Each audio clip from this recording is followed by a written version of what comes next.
अस्सलाम वालेकुम। इससे लास्ट वीडियो में हमने रीयूजेबल विजेट्स को देखा था और उनके बेनिफिट्स क्या होते हैं और उसका डिसएडवांटेज क्या है अगर हम ना यूज़ करें, वो हमने इससे लास्ट वीडियो में देखा था।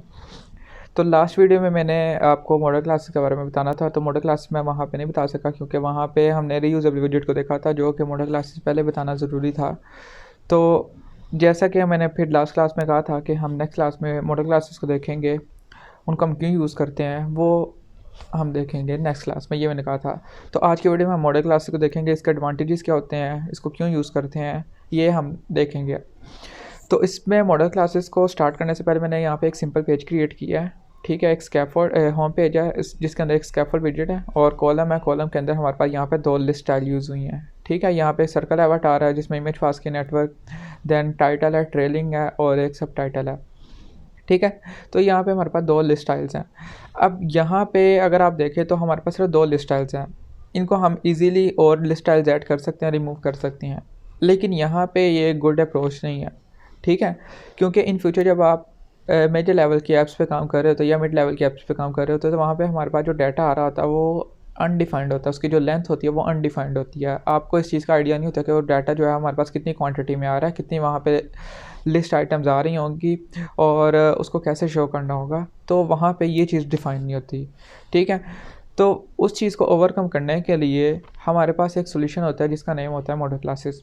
तो मॉडल क्लासेस बेसिकली डिफ़ाइन करता है कि जो हमारे पास डाटा होगा वो किस स्ट्रक्चर में आएगा।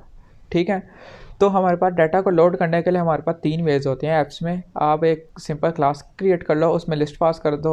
ठीक है, दूसरा ये होता है कि आप जेसन फॉर्मेट से डाटा फैच करके लेके आ रहे हो, और थर्ड होता है कि आप एपीआई से डाटा लेके आ रहे हो। तो हम तीनों वेज़ को यूटिलाइज़ करेंगे। ठीक है, तो सबसे पहले हम देखेंगे कि अपने डाट क्लास में से लिस्ट डिफ़ाइन करके डाटा को कैसे अपने स्क्रीन पे शो करते हैं, वो हम सबसे पहले देखेंगे। तो इसमें सबसे पहले मेरे पास एक पेज है। ठीक है, एक लिस्ट है यहाँ पे। तो ये लिस्ट में मेरे पास 5 आइटम्स हैं। ठीक है, तो 5 आइटम्स हैं। बेसिकली ये जो लिस्ट है ये कार्स की है। ठीक है, 5 आइटम्स हैं, 5 बार ये लिस्ट रिपीट हो रही है और हर लिस्ट आइटम के अंदर मेरे पास 4 वैल्यूज़ हैं, नेम, यूआरएल, प्राइस और डिस्क्रिप्शन, और उनकी वैल्यूज़ को मैंने पास किया। सही। अब ये चीज़ आपको पता चल गया कि जो हमारे पास डाटा शो होगा वो ये 4 चीज़ें शो हो रही होंगी। कार होगी, कार का नेम होगा। ठीक है, कार का नेम होगा, कार की इमेज होगी, इमेज के बेसिकली यहाँ पे इमेज का यूआरएल होता है।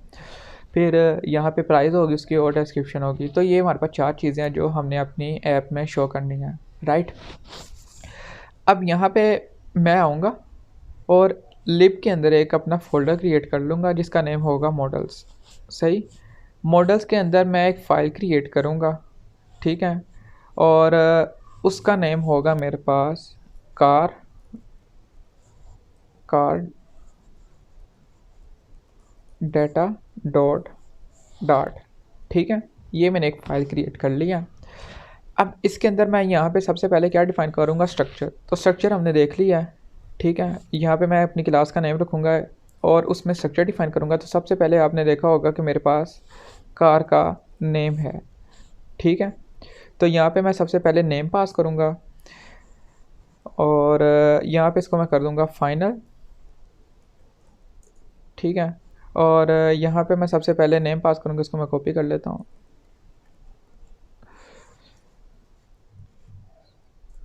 फिर यूआरएल है, फिर डिस्क्रिप्शन, फिर है मेरे पास प्राइस। ठीक है, तो प्राइस मेरे पास यहाँ पे इंटीजर फॉर्मेट में है, तो मैं इसकी जो वैल्यू है वो डिफ़ाइन कर दूँगा, इंटीजर डाटा टाइप इंटीजर में कन्वर्ट कर दूँगा। अब यहाँ पे ये मैंने डिफ़ाइन कर दिया वेरिएबल्स। अब हमने इनके करने हैं क्रिएट कंस्ट्रक्टर्स।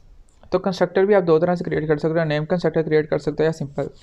तो सिंपल में आप में भी यहाँ पे इसमें मिस्टेक के चांस होते हैं कि उसमें भी हम जो प्राइस की वैल्यू है वो पास कर दें स्ट्रिंग वाले में, और स्ट्रिंग की जो वैल्यू है सॉरी प्राइस वाली जो वैल्यू है वो हम पास कर दें यूआरएल में, और यूआरएल वैल्यू जो यूआरएल की वैल्यू है वो हम बाय मिस्टेक हम कर देते हैं नेम में। तो वहाँ पे हमारे पास इस चीज़ का मिस्टेक का चांस ज़्यादा होता है। तो यहाँ पे इस चीज़ को भी अवॉइड करने के लिए हम नेम्ड कंस्ट्रक्टर क्रिएट करते हैं। तो यहाँ पे आप नेम्ड कंस्ट्रक्टर क्रिएट कर सकते हो, इस पर होवर करके आपको ऑप्शन मिल जाती है। ठीक है, देन आपने यहाँ पे एक लिस्ट डिफ़ाइन करनी है कि जो हमारे पास डाटा है वो एक लिस्ट की फॉर्म में आ रहा है ना बेसिकली। तो यहाँ पे हम उसको लिस्ट डिफ़ाइन करेंगे। तो लिस्ट डिफ़ाइन करने के लिए मैं एक यहाँ पे लिस्ट क्रिएट करूँगा, ठीक है, जिसका नेम होगा कार आइटम्स, ठीक है। अब कार आइटम्स के अंदर अगर मैं यहाँ पे अपना कार की इस कार को अपने जो स्ट्रक्चर है इसको एक्सेस करता हूँ, यहाँ पे मेरे पास एक लिस्ट क्रिएट हो रही है, ठीक है, जिसमें मुझे एक वैल्यूज़ को पास करने की ऑप्शन मिल रही है, ठीक है। तो यहाँ पे इस लिस्ट में बेसिकली जो हमारे पास लिस्ट ऑफ आइटम्स है वो हमने पास करनी है। तो वो मैंने ऑलरेडी क्रिएट की हैं, ठीक है, ये मैंने क्रिएट की हैं, तो ये मैं आपके साथ भी शेयर कर दूँगा। तो ये हम यहाँ पे पास करेंगे, ठीक है। इतनी समझ आ गई होगी आई होप। अब नेक्स्ट स्टेप क्या है? नेक्स्ट स्टेप ये है कि हमने यहाँ पर लिस्ट तो क्रिएट कर लिया, डाटा का स्ट्रक्चर भी डिफ़ाइन कर लिया। अब हमने इसको अपने जो होम पेज है उसके अंदर इसको मॉडल करना है।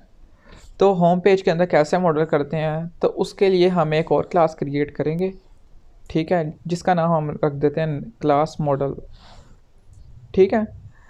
क्लास मॉडल एक क्रिएट कर ली क्लास हमने, ठीक है। और उसके अंदर हम जो अपनी ये लिस्ट है, ये बेसिकली ये जो लिस्ट है यहाँ से हम कट करके उस क्लास मॉडल में हम यहाँ पे इसको पेस्ट कर देंगे, ठीक है। और इस लिस्ट को हम कर देंगे static, so we can access in home page screen, ठीक है।